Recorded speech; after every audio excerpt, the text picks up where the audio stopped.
All right, people, good morning, good afternoon, or good evening, depending upon the time that you are watching this. And I'm behind the camera this time, and I'm joined by probably one of the greatest television personalities that I know, and definitely one of the best judges I've met, Judge Joe Brown. Thank you for joining us, Judge. Okay, the judge is in the house. Let's go. I know it.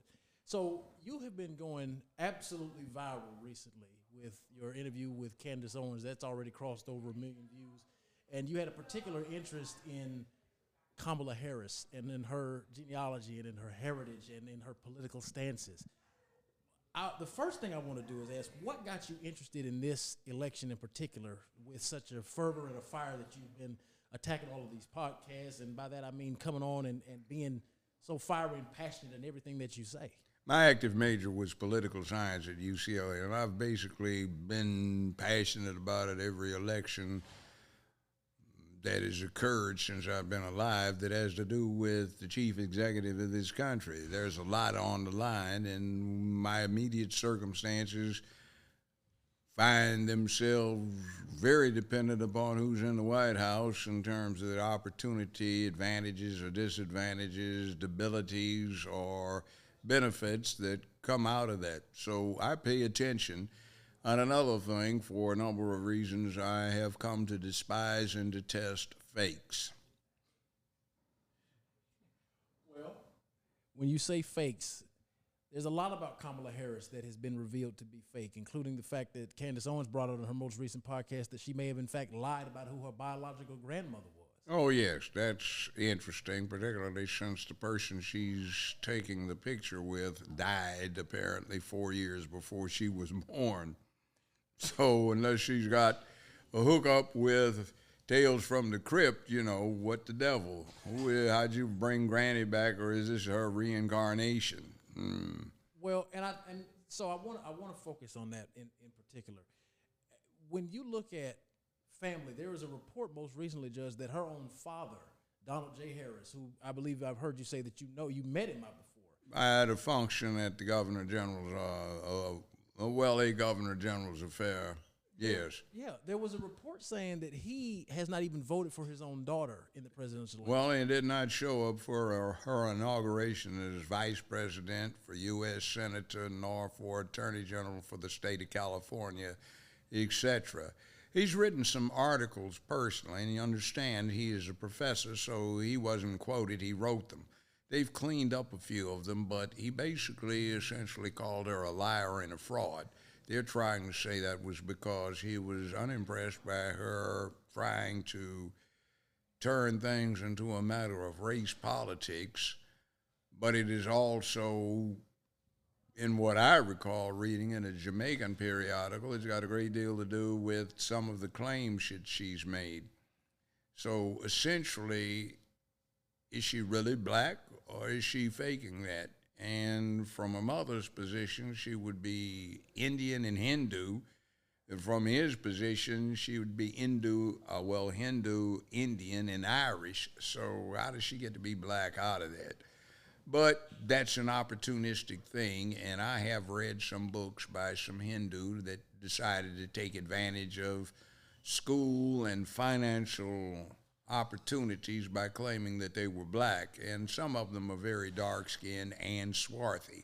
Technically, what she is an Indo-Aryan, the same one that Adolf was talking about, but they're not blonde-haired, blue-eyed.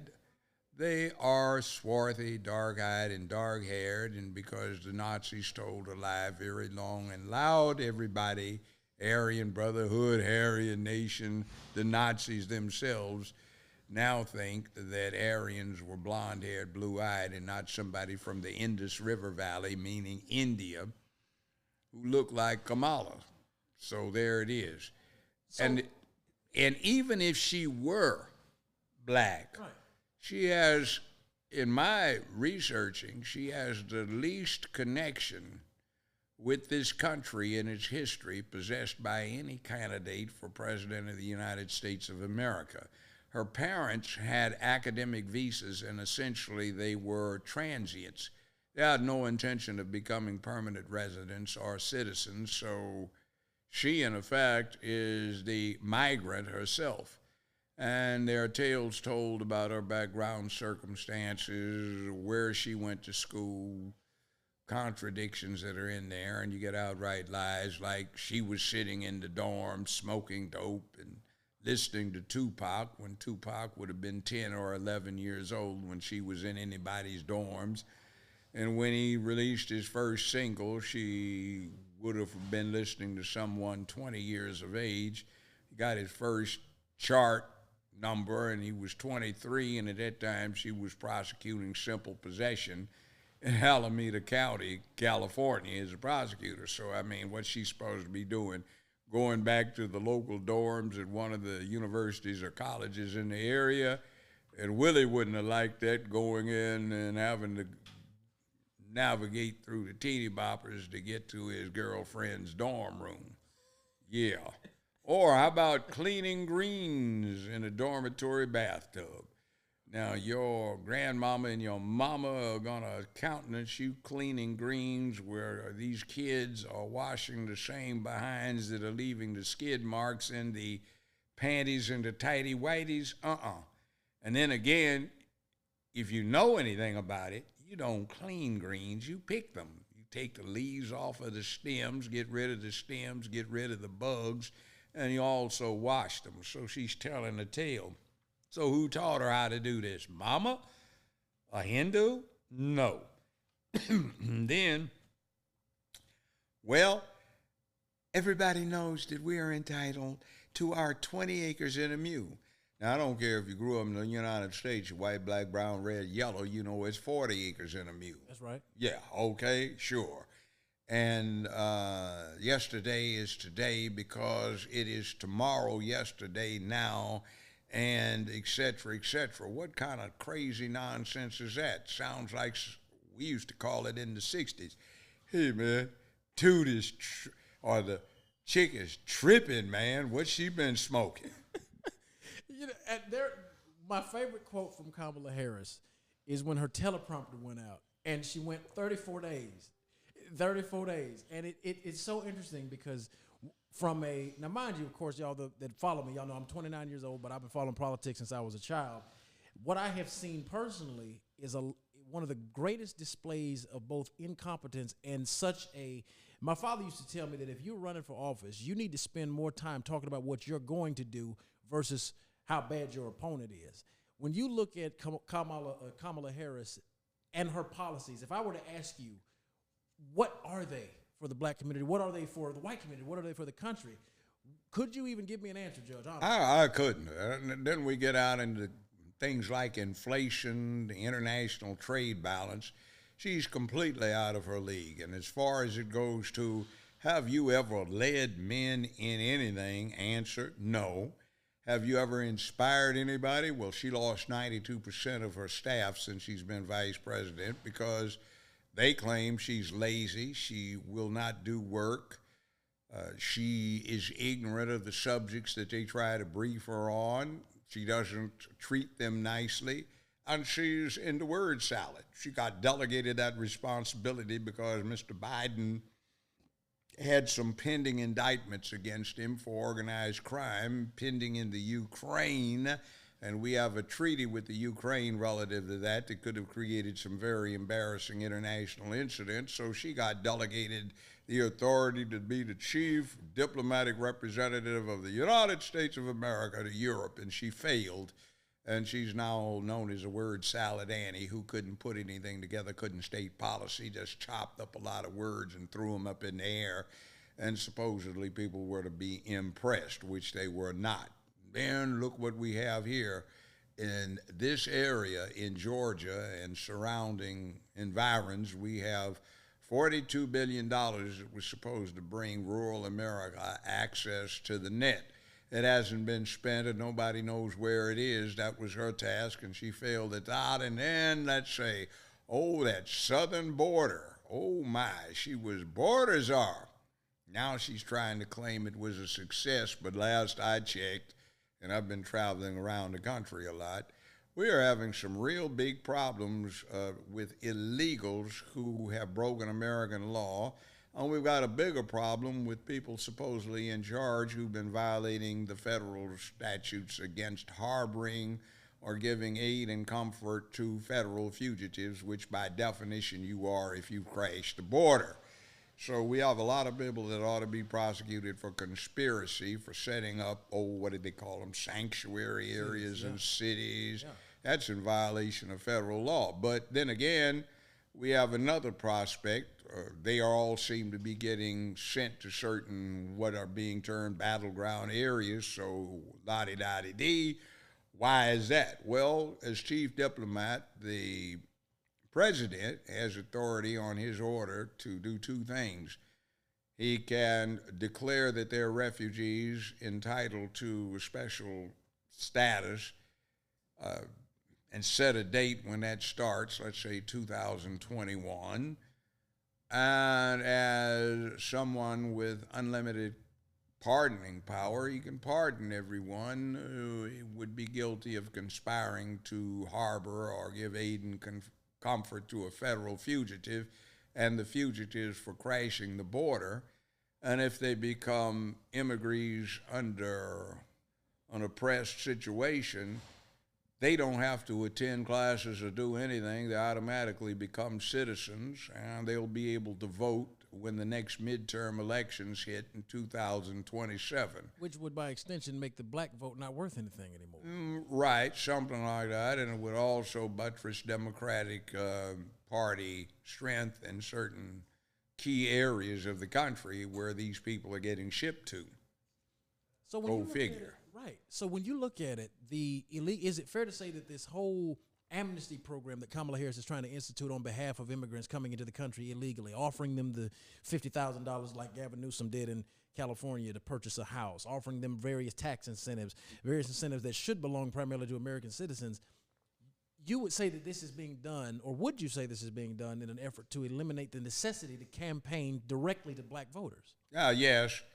And there's another thing, too. It's anticipatory for something even that idiot Biden picked up on, which is pretty soon, and that's just a matter of years, it's not even a full decade, the United States is going to have a fundamental change because there will be no majority race in the country. Everybody will be a minority.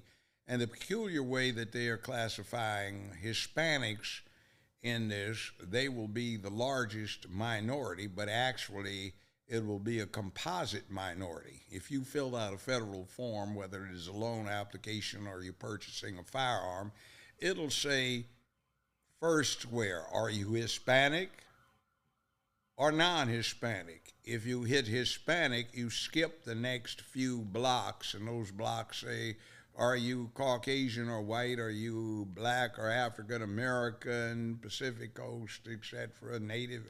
And they want to break you down and to see what you are. But if you are Hispanic, white, black, brown, red, yellow, you are lumped into one group, which becomes a large ethnic group in terms of the count that they have.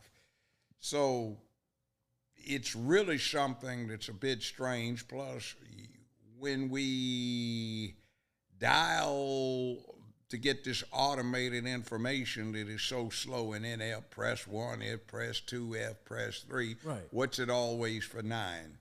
Nueve. Su habla español.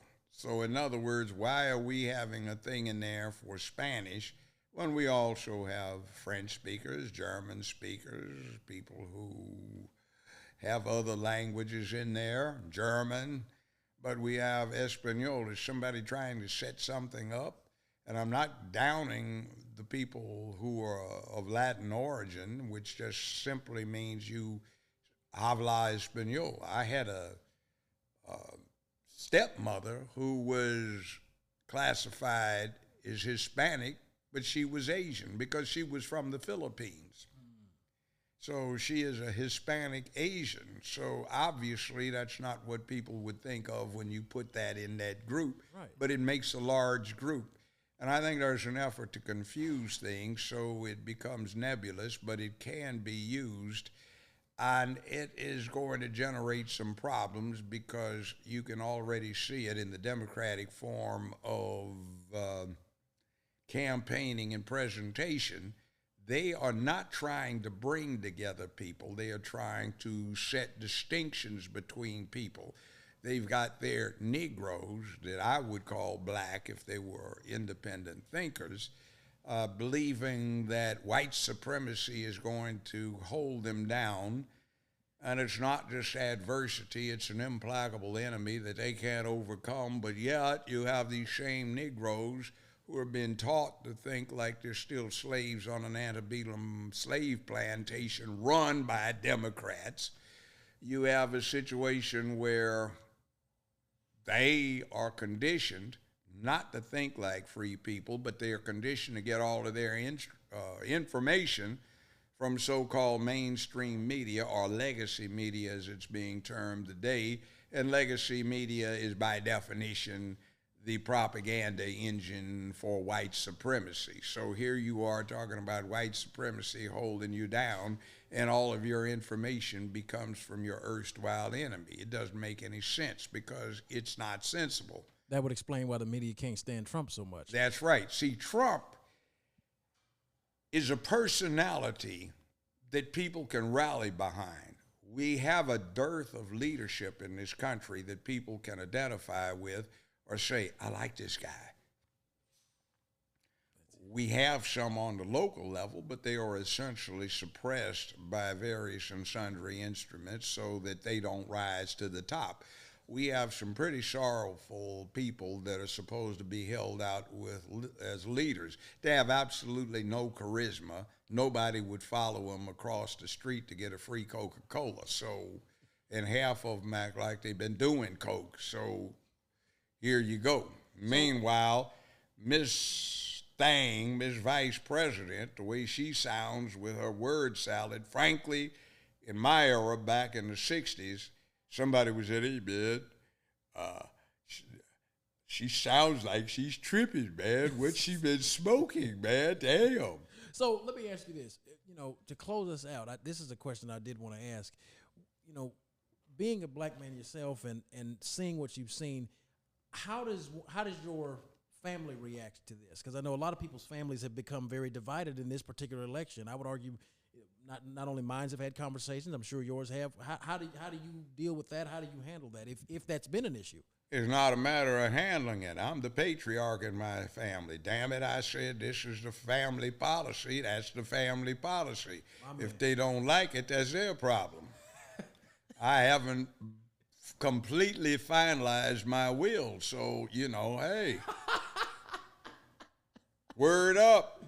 Hey, let me tell you. Watch your step closely. You may get cut out. You might get cut out the way. You ain't getting nothing. You ain't getting nothing. I'll spend it all. You can't take it with you. Yeah, but I can sure as hell spend a lot of it and not have to take it. So you listen to Grandpop, you listen to Uncle, you listen to Cuz here. Yes, sir. I'm the senior patriarch. And by the way, I'm so sick and tired of them trying to run this old plantation game of downing black men and putting the mammies on the plantation in charge of what's going on. Now, that's misogynistic. Yeah, I'm a misogynist. Yeah, I'm a chauvinist. Don't have a problem with it, but I've dedicated my life to protecting and providing for womanhood. So that's my job. I'll die for that. Put myself on the line quite a few times for that. Yes, sir. I don't have anything to apologize, but no, I'm sorry. The President of the United States is Commander-in-Chief of the Armed Services. The President is our war chief, and Kamala Harris is not somebody to follow anywhere, not even to find a latrine and you have a bad case of diarrhea. Justice Joe Brown, we're going to have to do this again. Thank you, my brother. All right. I appreciate you.